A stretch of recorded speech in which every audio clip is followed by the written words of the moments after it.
Greetings, First Reformed Church family and friends. I'm Pastor Randy Bremer, a friend of your Pastor John, and just recently retired from Trinity Reformed Church here in Grand Haven. And it's my privilege to minister the word today while John is away visiting a close friend in Pennsylvania. Today is the first Sunday in Advent as we prepare to celebrate the birth of Jesus. And today we begin a series called Miraculous Births. Well, most of you probably know the story of Jesus well enough to know that his birth was miraculous. As we say in the Apostles' Creed, he was conceived by the Holy Spirit and born of the Virgin Mary. However, Jesus' miraculous birth was not the first one recorded in Scripture. In fact, there are a whole series of them, and these stories will make up this series called Miraculous Births for this Advent season. Today, I will minister to you from the Word the story of the miraculous birth of Isaac, son of Abraham and Sarah.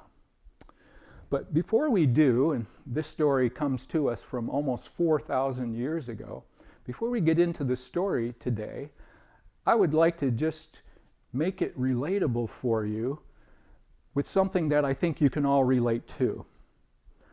There is probably no human desire that is more consistent throughout time and across all cultures than the desire to be a part of a family. Now, there are different ways to build a family and different family configurations, but for most people, a family includes children. Once a couple decides that they want to be parents, the quest to conceive and give birth and raise children become like a driving force, a great passion. For people who have difficulty conceiving, they will go to great lengths to conceive and then give birth to a child. This was the case for my wife Tracy and I. And years ago, we prayed for and sought to become parents, and we're having difficulty conceiving. So we sought the aid of the medical community, and part of our regimen was to give Tracy hormone shots. Very expensive hormones.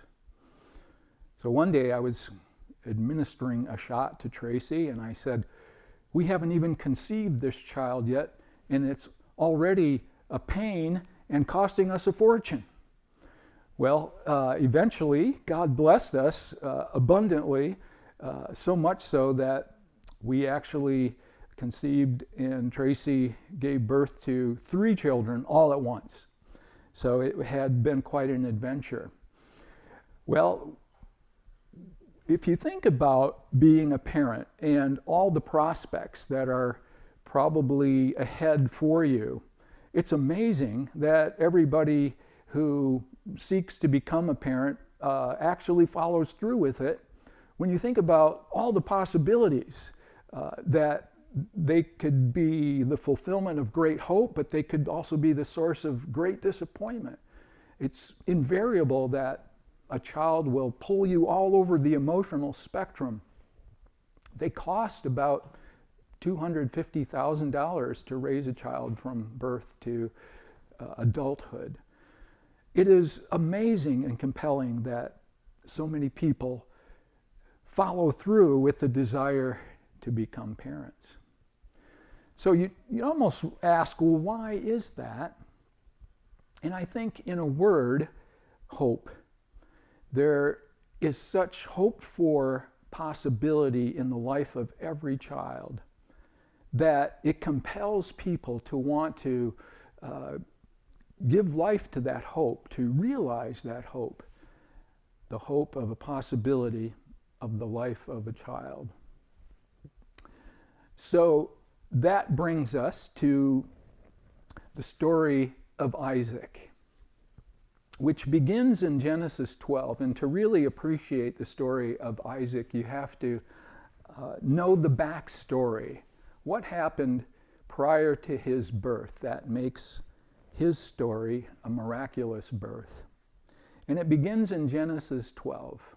The Lord had said to Abram, "Leave your country, your people, and your father's household, and go to the land that I will show you. I will make of you a great nation, and I will bless you. I will make your name great, and you will be a blessing. Whoever blesses you, I will bless.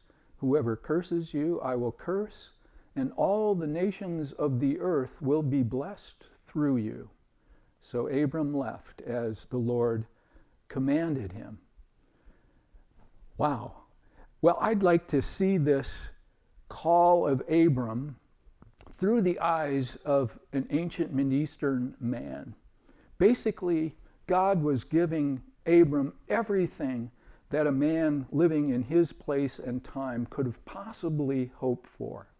Well, it starts off with something a little intimidating, perhaps. Leave your country, your people, and your father's household.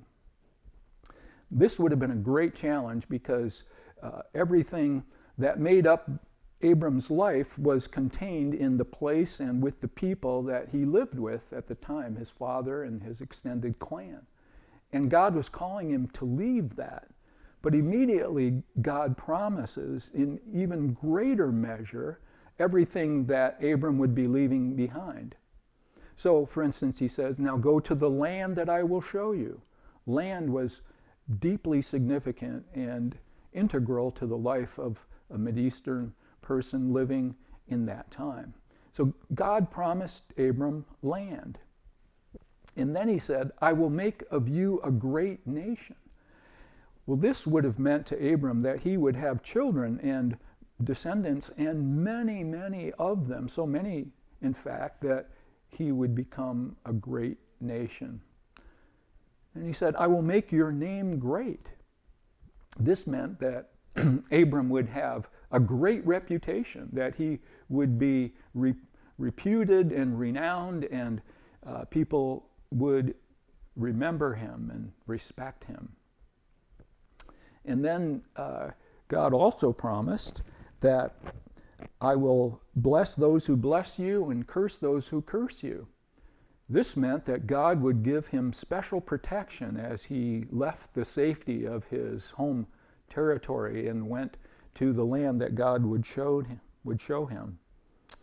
And then all the people of the earth, all the peoples of the earth will be blessed through you. This meant that Abram would have a legacy.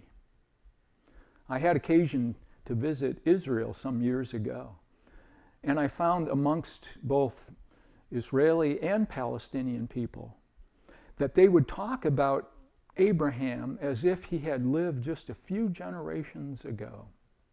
So indeed, this was fulfilled, that his name would be great, and people are still talking about Abram. We today are talking about Abraham. So this was the greatest thing that a man like Abraham could have hoped for. Land, offspring, reputation, protection, legacy. And it was all contingent, though, on having children. So the hope that God presented to Abram, that he called him to, was contingent on having children, or at least a child. So there's this great hope that's presented at the beginning of the story of the birth of Isaac. But there was also great despair at the same time. And there's 4 reasons for despair after this very hopeful call.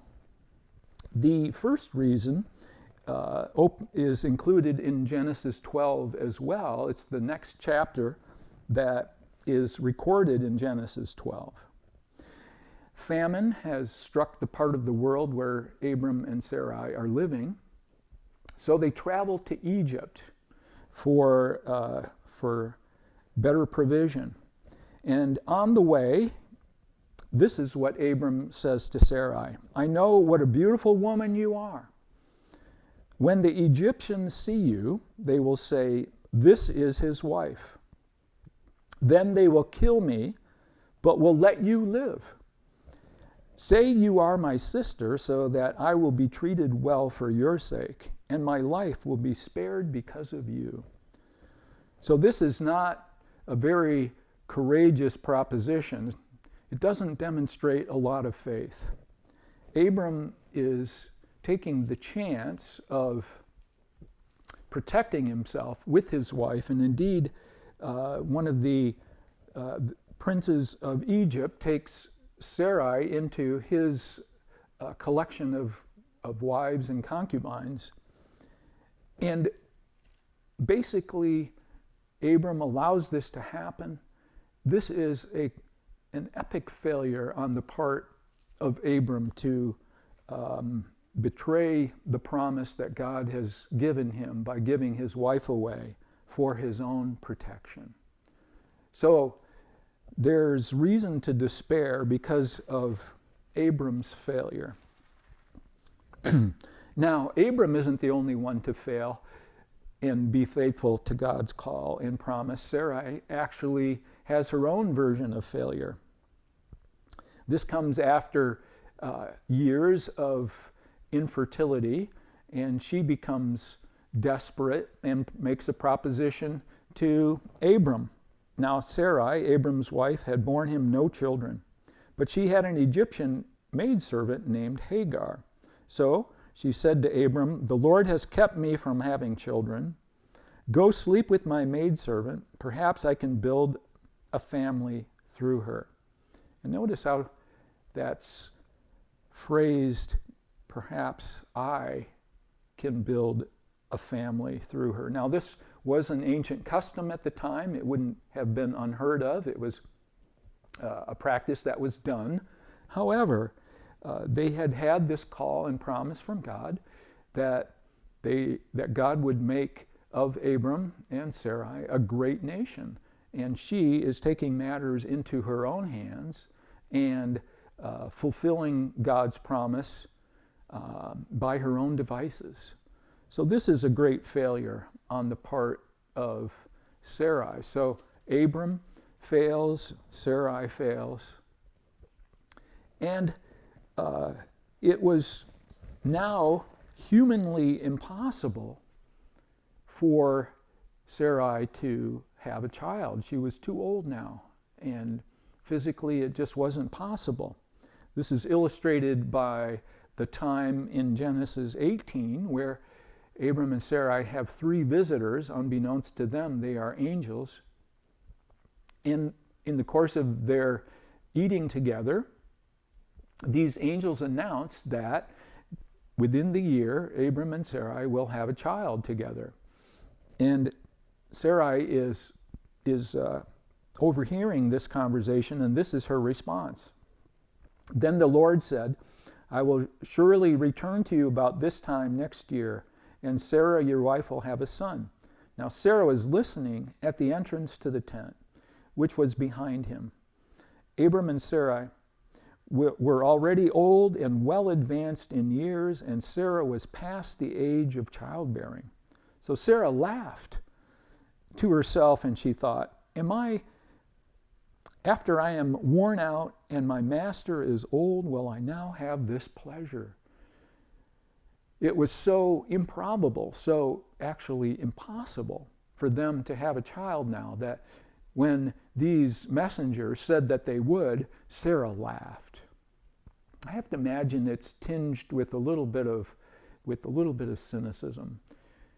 So Sarah laughs and says, after I'm so old, is this even possible? So Abram failed, Sarai failed, and it was just humanly impossible that they could now have a child that would become the great nation that had previously been promised. But perhaps worst of all, it appeared that God had failed to come through as well. And in Genesis 15, an encounter between God and Abram is recorded. This is now 25 years after the original promise. After this, the word of the Lord came to Abram in a vision. Do not be afraid, Abram. I am your shield, your very great reward. But Abram said, O sovereign Lord, what can you give me, since I remain childless? And the one who will inherit my estate is Eliezer of Damascus. And Abram said, You have given me no children, so a servant in my household will be my heir. Abram's being pretty forthright here with God. Basically, he's saying, look, you didn't come through on the promise that you gave me. We have no children. A distant relative will inherit my estate. Evidently, what you promised is not forthcoming. It appeared that God had failed to come through. Well, in time, the promise of God was realized. And in Genesis 21, we hear the story of God's fulfillment of what God had promised. And it's a beautiful passage. Now the Lord was gracious to Sarah as he had said. And the Lord did for Sarah what he had promised. Sarah became pregnant and bore a son to Abram in his old age at the very time God had promised him. Abram gave him the name Isaac to the son Sarah bore him. When his son Isaac was 8 days old, Abram circumcised him as God had commanded him. Abram was 100 years old when his son Isaac was born. Sarah said, God has brought me laughter, and everyone who hears about this will laugh with me. And she added, Who would have said to Abram that Sarah would nurse children? Yet I have borne him a son in his old age.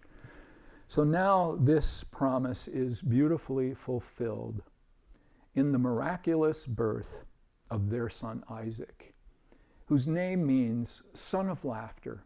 And you have to imagine the sound of this laughter now, not being tinged with cynicism, but full of joy, full of the joy of the fulfillment of the hope of having a child. So at the beginning of my message, I suggested that this very common, almost universal desire for people to build and become part of a family by having children is because of the hope of a child, the hope of each child. So that might begin to sound a little bit like a motivational TED Talk. And it's true. Every child has all kinds of possibilities and potentials ahead of them at the time that they are born. But today what I want to suggest is the great hope for every child. And you were a child once. In fact, a great hope for you is connected to this story. So at the beginning, God said, all the peoples of the earth will be blessed through you, Abram. And it was contingent on the birth, the miraculous birth of Isaac, the son of laughter, the source of great joy. But in the Genesis 15, where God encounters Abram, and Abram is all but certain that God will not come through, God does not let it sit there. He says, come outside, Abram. Look at the stars in the sky. Look at the sand of the seashore. So shall your descendants be. And it says, and Abram believed God, and it was credited to him as righteousness. So Abram has become the father of faith, the source, the inspiration of belief in the face of great desperation, but the belief in a great hope in spite of the desperate circumstances that humanly we may find ourselves in. And it is this faith, believing even when it looks like what we're hoping for may not be fulfilled, probably won't be fulfilled, but still believing in a great hope that we find the hope, the potential for every child, every human being. And that is to enter into the blessing that was promised to Abram by believing the promises of God. So it's my hope today that this miraculous birth will inspire you to have hope and to enter into and participate in the blessings that were promised to Abram, which are for you today.